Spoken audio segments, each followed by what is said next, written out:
Jai Hind and welcome back to the channel Board Basics. তো আজি আমি এই ভিডিঅ'টোত আমি এটা নতুন টপিকৰ ওপৰত ডিছকাছ কৰিম, সেইটো হৈছে ট্ৰিকনমেট্ৰি।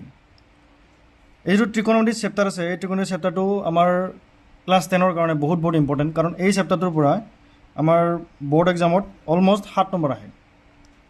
তাৰে ভিতৰতে MCQ বাকী থাকিব, তাৰ উপৰি মুঠতে আমাৰ 7 নম্বৰ আহে এই চেপ্টাৰটোৰ পৰা। গতিকে 90 নম্বৰৰ টোটেল 7 নম্বৰ এই চেপ্টাৰটোৰ পৰা। গতিকে এই চেপ্টাৰটো কিমান ইম্পৰ্টেণ্ট হ'ব পাৰে আপোনালোকে ভাবিব পাৰে। ঠিক আছে, এই চেপ্টাৰটোত আমি কি শিকিব পাৰিম? আমি এই চেপ্টাৰটোত কি শিকিব পাৰিম? প্ৰথমতে আমি জানিম ত্ৰিকোণমিতি কি বস্তু। ঠিক আছে, ত্ৰিকোণমিতি কাক বোলে, ত্ৰিকোণমিতি আমি কেনেধৰণে উদ্ভৱ হ'ল এই শব্দটো। তাৰপিছত ত্ৰিভুজৰ বাহুৰ চিনাক্তকৰণ, এইটো চিনাক্তকৰণ হৈ গৈছিল। ত্ৰিভুজৰ বাহুৰ চিনাক্তকৰণ মানে আমি এইমাত্ৰ অলপ আগতে কৈছোঁ যে লম্ব কোণডাল, বাহু কোণডাল, তাৰপিছত আমাৰ কৰ্ণ কোণডাল, আমি সেইবিলাক চিনাক্ত কৰিব শিকিম। তাৰপিছত ত্ৰিকোণমিতিক অনুপাত, যেনেধৰণে আমি উদাহৰণ হিচাপত চাব গ'লে চাইন থিটা, কছ থিটা, এইবিলাক চাইন কছ এইবিলাকৰ নাম আপোনালোকে শুনিছে আগতে। ঠিক আছে, যদি চাইন্সৰ চেপ্টাৰটো পৰিছে, পঢ়ৰ চেপ্টাৰটোত আছিল চাইনৰ কথা। গতিকে সেই বস্তুটো আমি ইয়াত ডিছকাছ কৰিম।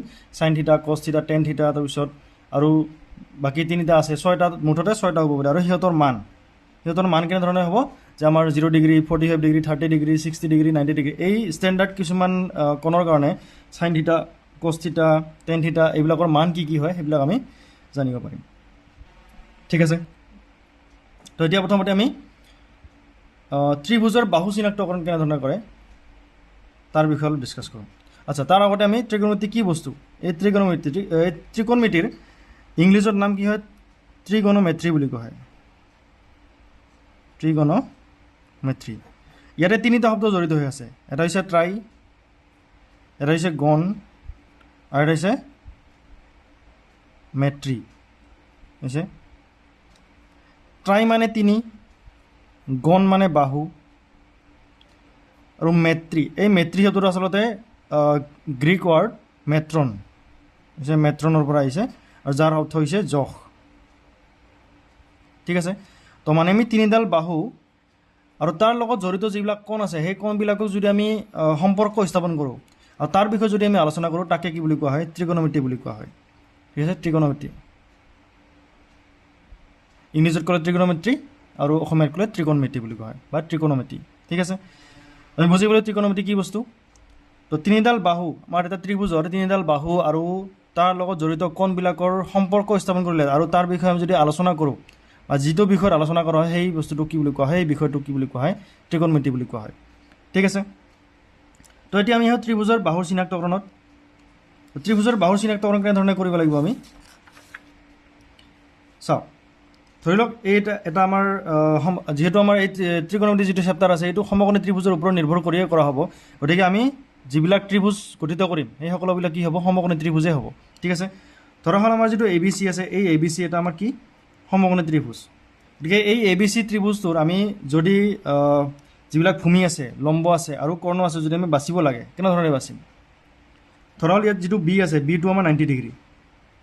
সদায় মনত ৰাখিব, যিটো বি কোণ আছে, বি 90 ডিগ্ৰী, গতিকে এই 90 ডিগ্ৰীৰ সন্মুখৰ যিডাল বাহু আছে, যিটো কোণে 90 ডিগ্ৰী হওক, A হওক, C হওক, B হওক, মুঠতে যিটো কোণে হওক, তাৰ সন্মুখৰ যিডাল ছাইড আছে, তাৰ অপজিট বা বিপৰীত বুলি কোৱা হয়।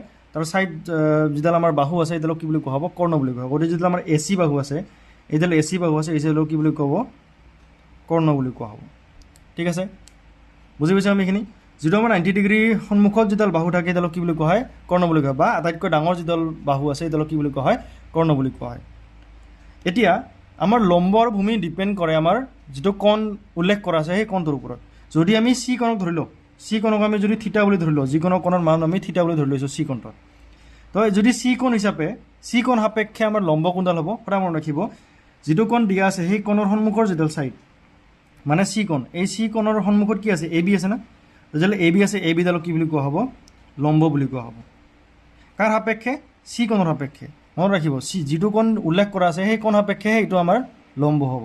তাৰপিছত যিটো কোণ উল্লেখ কৰা আছে তাৰ কৰ্ণৰ বাহিৰে যিডাল বাহু তাৰ লগত লাগি থাকে, অৰ্থাৎ BC, এই BC বাহুডালক কি বুলি কোৱা হ'ব? ভূমি বুলি কোৱা হ'ব। ঠিক আছে, পাইছোঁ বুজি আমি? তো ইয়াত আমাৰ কি হ'ল? ACডাল কি হ'ল? কৰ্ণ হ'ল। তাৰপিছত ABডাল কি হ'ল? এইবিডাল আমাৰ লম্ব হ'ল তাৰপিছত বি চি কি হ'ল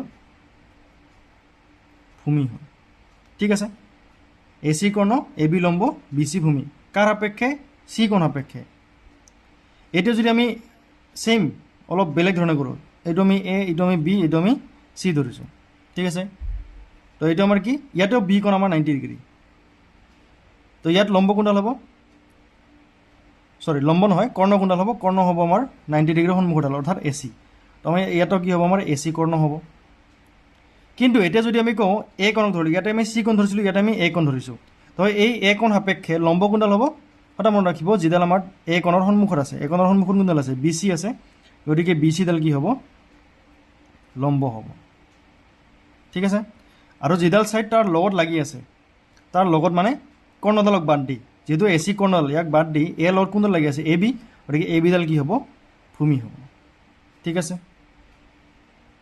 ঠিক আছে তো এতিয়া এইটো চাওঁ এইটো এ এইটো বি এইটো চি এনেকুৱা নহয় যে যিডাল আমাৰ তলত থাকে সেইডালে ভূমি হয় ইয়াত যদি ইডাল ভূমি বুলি ধৰি লওঁ আমাৰ ফুল হ'ব ঠিক আছে কিয় কাৰণ ইডাল 90 ডিগ্ৰী আছে 90 ডিগ্ৰীৰ সন্মুখৰ যিডাল বাহু আছে বাহুডালক কি বুলি কোৱা হয় কৰ্ণ বুলি কোৱা হয় ঠিক আছে আচ্ছা এতিয়া আমি এই ত্ৰিভুজটোত চাওঁ এই ত্ৰিভুজটোত চালে যদি আমি এ কোণক ধৰোঁ এ কোণক ধৰিলে যিটো আমি বি কোণটো 90 ডিগ্ৰী আমি গম পালোঁ বি কোণ 90 ডিগ্ৰী গতিকে তাৰ সন্মুখৰ যিডাল ছাইড আছে এ চিডাল কি হ'ব কৰ্ণই হ'ব ঠিক আছে তাৰপিছত এ কোণ সাপেক্ষে তাৰ সন্মুখৰ ছাইডটো কোনডাল বি চি গতিকে বি চি কি হ'ব লম্ব হ'ব আৰু এ বি কি হ'ব চাওক এ চি এইডাল কৰ্ণ গতিকে এইডাল বাদ দিব লাগিব আৰু এ লগত কি লাগি আছে এ বি গতিকে এ বিডাল কি হ'ব আমাৰ ভূমি হ'ব ঠিক আছে আমি এইখিনি বস্তু বুজি পালোঁ হ'ল বুজি পালোঁ আচ্ছা ঠিক আছে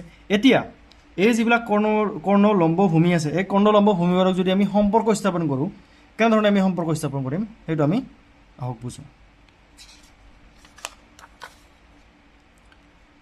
এতিয়া ইয়াত চাওক এইটো আমাৰ এ এইটো বি এইটো চি এইটো আমাৰ এ এইটো আমাৰ বি এইটো আমাৰ চি এতিয়া আমি অলপমান চেঞ্জ কৰি দিছোঁ তো এইটো ধৰি লওঁ আমাৰ এ এইটো ধৰি লওক আমাৰ বি এইটো আমাৰ চি তো ইয়াতে সম্পৰ্কণ হৈছে আমাৰ বি ইয়াৰ সম্পৰ্কণ বি ইয়াৰ সম্পৰ্কণ কিন্তু আমাৰ এ ঠিক আছে এইখিনি বুজি পাইছোঁ আমি আচ্ছা এতিয়া যিহেতু আমাক দিয়া আছে প্ৰত্যেকৰে ভূমি কোণডাল হ'ব যদি আমি এই চি কোণ সাপেক্ষ কৰোঁ চি কোণ এইটো আমাৰ থিতা বুলি ধৰি লৈছোঁ ইয়াত আমি এ থিতা বুলি ধৰি লৈছোঁ ইয়াত আমাৰ বিগ থিতা বুলি ধৰি লৈছোঁ তো এই যিটো ত্ৰিভুজ আছে এই ত্ৰিভুজৰ ক্ষেত্ৰত আমি ভালদৰে চাওঁ যদি আমি থিতা কওঁ তো ইয়াতে কি হয় যদি আমি এই যিডাল ভূমি আছে এই থিতা সাপেক্ষে ভূমি কোণডাল বি চি আৰু লম্ব কোণডাল এ বি গতিকে এই যিডাল এ বি আছে এই এ বিডালক যদি আমি এ চিৰে হৰণ কৰোঁ তেতিয়া আমি কি পাম এ বিক আমি এ চিৰে হৰণ কৰিছোঁ কি হ'ল লম্ব বাই কৰ্ণ আৰু এই যিটো লম্ব বাই কৰ্ণ আছে এই অনুপাতকে কি বুলি কোৱা হয় সাইন বুলি কোৱা হয় ঠিক আছে সাইন থিতা বুলি কোৱা হ'ব ইয়াক কাৰণ আমি যিটো এংগেল আছে এংগেলটো আমি থিতা বুলি ধৰি লৈছোঁ গতিকে সেইকাৰণে আমাৰ সাইন থিতা হ'ব যদি ইয়াতে এক্স বুলি ধৰি ল'লোঁ হয় তেনেহ'লে সাইন এক্স হ'ল হয় যদি আমি ইয়াতে ৱাই বুলি ল'লোঁ হয় সাইন ৱাই হ'ল হয় যদি পি ল'লোঁ হয় সাইন পি হ'লহেঁতেন ঠিক আছে তো বুজি পালোঁ আমি যিডাল আমাৰ লম্ব আছে এই লম্বডালক যেতিয়া আমি কৰ্ণডালেদি হৰণ কৰিম অৰ্থাৎ সিহঁতৰ অনুপাত ওলাম তেতিয়া আমি কি পাম সাইন থিতা পাম ঠিক আছে এতিয়া আমি ভূমি কোণডাল বি চি তো বি চি ভূমিক যদি আমি এ চিৰে হৰণ কৰোঁ কি পাম কি হ'ব ভূমি বাই কৰ্ণ তো ভূমি বাই কৰ্ণ যিডাল আছে ভূমি বাই কৰ্ণডালক কি বুলি ক'ব কচ বুলি কোৱা হ'ব ইয়াৰ অনুপাতক কি বুলি কোৱা কচ থিতা বুলি কোৱা হ'ব ঠিক আছে এতিয়া আমি দুটাকে আমি কৰ্ণৰে হৰণ কৰিলোঁ এতিয়া যদি কৰ্ণডাল গুচাই দিওঁ কি হয় আমি লম্ব বাই ভূমি কৰোঁ অৰ্থাৎ এ বি বাই বি চি কৰোঁ কি হ'ব লম্ব বাই ভূমি তো কি হ'ব লম্ব বাই ভূমি মানে কিমান হ'ব টেন থিতা ঠিক আছে পাইছোঁ আমি বুজিখিনি আচ্ছা এতিয়া ইয়াৰে উল্টা বাহিনী কৰিলোঁ এ চি বাই এ বি অৰ্থাৎ কি হ'ব কৰ্ণ বাই লম্ব তো কৰ্ণ বাই লম্ব কি হ'ব কৰ্ণ বাই লম্ব হ'ব কচেক থিটা ঠিক আছে এ চি বাই বি চি কি হ'ব কৰ্ণ বাই ভূমি কৰ্ণ বা ভূমি কি হ'ব চেক থিটা ঠিক আছে আৰু যদি আমি এই যিডাল A B by B C আছে ইয়াক যদি আমি উল্টা কৰি দিওঁ মানে B C by A B কৰি দিওঁ তো কি হ'ব আমাৰ কি হ'ব ভূমি বাই লম্ব আৰু এই ভূমি বাই লম্বকে কি বুলি কোৱা হ'ব কট থিটা বুলি কোৱা হ'ব ঠিক আছে এইখিনি আমি বুজি পাইছোঁ আৰু এইখিনি মনত ৰখা অৰ্থাৎ লম্ব বাই কোনডালক চাইন বুলি কোৱা হয় কোনডালক কৰ্ণ বুলি কোৱা হয় কোনডালক আচ্ছা অনুপাতবিলাক আমি লম্ব বাই কৰ্ণ ভূমি বাই কৰ্ণ লম্ব বাই ভূমি এইবিলাক মনত ৰখাৰ কাৰণে বহুত এটা ইজি টেকনিক আছে সেইটো যিটো লম্ব বাই ভূমি আছে মানে এনেকৈ লিখিম আমি লক ফুক লঘু লক মানে লম্ব বাই কৰ্ণ ফুক মানে ভূমি বাই কৰ্ণ লঘু মানে লম্ব বাই ভূমি আৰু এইটো হৈছে আমাৰ চাইন এইটো কছ এইটো হৈছে টেন ঠিক আছে বুজি পাইছোঁ আমি লক ফুক লঘু বা যদি ইংলিছত মনত ৰাখিব লাগে আমি গম পাওঁ লম্ব যিডাল আছে লম্বক আমি কি বুলি কওঁ লম্বক আমি পাৰপেণ্ডিকুলাৰ বুলি কওঁ সেইকাৰণে ইয়াক সংক্ষেপে পি দি বুজোৱা হয় ভূমিক আমি বেছ দি বুজাওঁ গতিকে ইয়াক আমি সংক্ষেপে বি বুলি বুজাওঁ আৰু কৰ্ণ আছে কৰ্ণক কি বুলি কোৱা হয় হাইপটেনিউছ বুলি কোৱা হয় হাইপটেনিউছ আৰু হাইপটেনিউছক আমি কি দি বুজাম এইচ দি বুজাম গতিকে এই বস্তুটো মনত ৰখা বহুত ইজি হয় কেনেকৈ পণ্ডিত ভোলা প্ৰসাদ হৰ বলে এইটো এটা নিমনিক্স কেনেকৈ যদি এইটো চাওঁ আমি এনেধৰণে ডিভাইড কৰি পণ্ডিত ইয়াৰ প্ৰথম আগতে চাওঁ পি বাই এইচ মানে লম্ব বাই কৰ্ণ কি হ'ব চাইন ঠিক আছে তাৰপিছত ইয়াতে বি ইয়াতে এইচ বি বাই এইচ কি হ'ব আমি গম পাওঁ কছ এইটো পি বাই বি লম্ব বাই কৰ্ণ লম্ব বাই ভূমি কি হ'ব এইটো টেন ঠিক আছে আৰু এইবিলাক জানিলে বাকী তিনিটা একদম ইজি হয় মই কেনেকৈ ওলাই সেইটো কৈ আছোঁ পাছত আৰু এটা আছে এইটো বস্তু আৰু বেছি অলপমান ইম্পৰ্টেণ্ট মানে অলপ মনত ৰাখিব ইজি হয় পাকিস্তান ফুখা পিয়াসা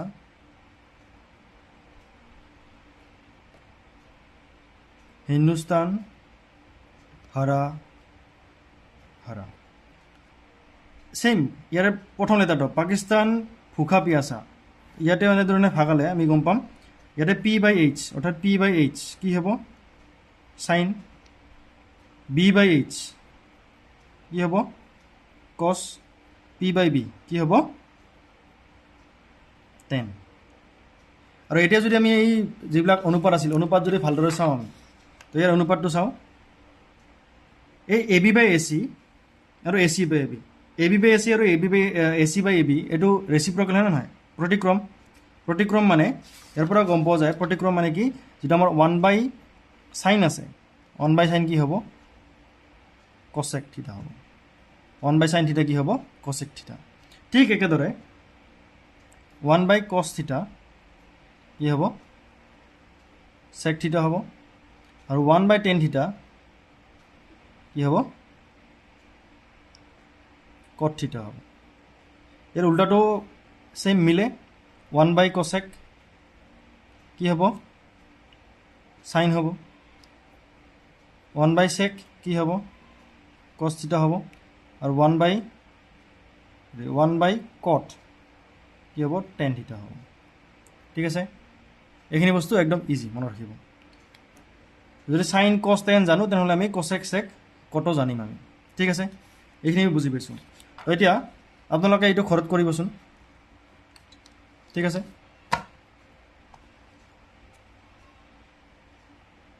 এতিয়া আপোনালোকে এইটো ঘৰত কৰিব আৰু অনুপাতবিলাক নিজে উলিয়াব চেষ্টা কৰিব। ঠিক আছে, অ'কে। এতিয়া আমি যিবিলাক ট্ৰিগনমেট্ৰিক ৰেচিঅ' আছে, ৰেচিঅ' মানে অনুপাতবিলাকৰ মান, আমি সেই অনুপাতবিলাকৰ মান আমি বুজিব চেষ্টা কৰোঁ। পিছে কেনেধৰণে, অ'কে। এতিয়া চাওক, আমি মনত ৰাখিব চাইন কছ টেন কছেক চেক কটৰ আমাৰ কি হয় 0 ডিগ্ৰী 30 ডিগ্ৰী 45 ডিগ্ৰী 60 ডিগ্ৰী 90 ডিগ্ৰীত আমি কি হয় স্পেচিফিক ভেলু পাওঁ, যিবিলাক আমি এনেধৰণে প্ৰকাশ কৰিব পাৰোঁ, বা বাকীবিলাকতো পোৱা যায়, কিন্তু এইবিলাক আমি বিশেষকৈ এইকেইটা বেছিকৈ ইউজ হয়, গতিকে সেইকাৰণে আমি এইকেইটাৰ বিষয়ে ডিছকাছ কৰিম। প্ৰথমতে চাওক, চাইন 0 ডিগ্ৰী মান কিমান হ'ব? 0 হ'ব। চাইন 30 ডিগ্ৰী মান কিমান হ'ব? 1/2 হ'ব। ঠিক আছে। চাইন 45 ডিগ্ৰী কি হ'ব? 1/√2 হ'ব। ঠিক আছে। চাইন 60 মান হ'ব? √3/2। আৰু চাইন 90 মান কিমান হ'ব? 1। ঠিক আছে। চাইন 90 মান কিমান হ'ব? 1 হ'ব। এতিয়া ট্ৰিক্স কোনটো, যে চাইনৰ উল্টা কি হয়? কছ হয়। কেনেধৰণে, মানে ইয়াৰ ভেলুবিলাক যিহেতু 0ৰ পৰা ষ্টাৰ্ট হৈছে, এতিয়া কছটো কি হ'ব? উল্টাকৈ ইউজ হ'ব। কেনেকৈ? চাইন 0 ডিগ্ৰী কিমান হ'ব? 1 হ'ব। চাইন 30 ডিগ্ৰী কি হ'ব? √3/2 হ'ব। চাইন 45 কিমান হ'ব? 1/√2 হ'ব। চাইন 60 কি হ'ব? 1/2 হ'ব। আৰু চাইন 90 কি হ'ব? 0 হ'ব। ঠিক আছে। আৰু টেন যিটো আছে, টেনটো একেবাৰে ইজি। কেনেধৰণে? চাইন বাই কছ কৰিলে হ'ল। চাইন বাই কছ কেনেধৰণে? 0/1 0, 1/2/√3/2 কিমান হ'ব? ইয়াত 2 কেঞ্চেল হৈ থাকিব, কিমান? 1/√3। ইয়াত থাকিব চেম বস্তু, গতিকে ডিভাইড কৰিলে কিমান হ'ব? 1 এনচাৰ ওলাব। 60 ডিগ্ৰী √3 ওপৰত আছে, 1 তলত আছে, মানে কিমান হ'ব? √3 হ'ব। আৰু 1/0, 1/0 এনচাৰ নোলায়, গতিকে আমি কি লিখিম? সংখ্যাবদ্ধ নহয় বুলি লিখিম। সংখ্যাবদ্ধ নহয়। ঠিক আছে। এইবাৰ এই যিটো কছ আছে, কছেকৰ মানক কি হয়? চাইনৰ উল্টা হয়, গতিকে 0/1 আছে না, গতিকে 0/1, 0/1ক যেতিয়া উল্টা কৰিম 1/0 হ'ব, যিটো সংখ্যাবদ্ধ নহয়। সংখ্যাবদ্ধ নহয়। তাৰপিছত 1/2ক যদি আমি উল্টা কৰোঁ কি হ'ব? 2 হ'ব। গতিকে কছেক 30 কিমান হ'ব? 2 হ'ব। কছেক 45 ইয়াতে কি আছে? 1/√2 আছে, তো এইটো যদি উল্টা কৰিম কি হ'ব? √2 হ'ব অনলি। ঠিক আছে। কছেক 60 ডিগ্ৰী √3/2 আছে, ডেট মিনছ 2/√3 হ'ব। কছেক 90 1 আছে, 1ৰ উল্টা কি হয়? 1 হয়, গতিকে এইটো কি হ'ব? 1 হ'ব। ঠিক তেনেদৰে চেকৰ কি হ'ব? ইয়াৰ উল্টা হ'ব। 1ৰ উল্টা কি হয়? 1 হয়। √3/2ৰ উল্টা কি হ'ব? 2/√3। ঠিক আছে। 1/√2ৰ উল্টা কি হ'ব? √2। তাৰপিছত 1/2ৰ উল্টা কি হ'ব? 2। আৰু 0ৰ উল্টা কি হ'ব? সংখ্যাবদ্ধ নহয়।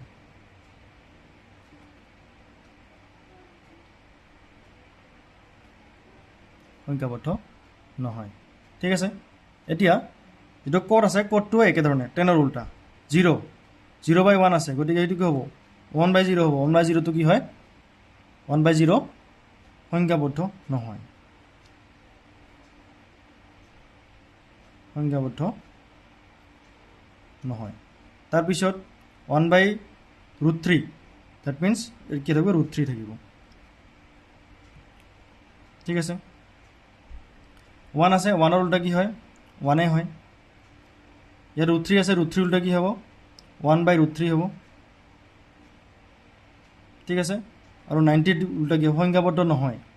10টো যিটো সংখ্যাবদ্ধ নহয়, ডেট মিনছ এইটো কি হ'ব? 0/1 আছে বা ছামথিং কিবা আছে, এতিয়া আমাৰ কি হয়? 1/0 আছিল ন, তো 1/0 আছে, গতিকে কি হ'ব? এইটো 0 হ'ব। ঠিক আছে। বুজি পাইছোঁ আমি এইখিনি? একদম ইজি। যদি ওপৰত 3টা মনত থাকে, তলত 3টা একেবাৰে ওলাব ইজি হয়। ঠিক আছে। তো আজিলৈকে এইখিনিয়ে। আমি আজি জাষ্ট ট্ৰিগনমেট্ৰিক ৰেচিঅ'বিলাকৰ বিষয়ে ডিছকাছ কৰিলোঁ, অৰ্থাৎ অনুপাতবিলাকৰ বিষয়ে ডিছকাছ কৰিলোঁ। চাইন থিটা, কছ থিটা, টেন থিটা, কছেক থিটা, চেক থিটা, ক'ট থিটা, এই 6টা আমাৰ অনুপাত আছে। আৰু 6টা অনুপাতেৰে আমাৰ যিবিলাক স্পেচিফিক এংগেল আছে, সেই এংগেলবিলাকত ভেলু গম পালোঁ আমি। ঠিক আছে। এইখন টেবুল আপোনালোকৰ কিতাপত দিয়া আছে, গতিকে চালে গম পাব। গতিকে নেক্সট আমি এক্সাৰচাইজত যাম। এক্সাৰচাইজ 8.1 8.2 আমি কৰিব চেষ্টা কৰিম। ঠিক আছে, গতিকে প্ৰথমতে আমি থিয়ৰিখিনি বুজি ল'লোঁ, তাৰপিছত আমি অংক কৰিলে আমাৰ কি হ'ব, ইজি হ'ব। গতিকে thank you very much for ৱাচিং এণ্ড লগ পাম নেক্সট ভিডিঅ'ত।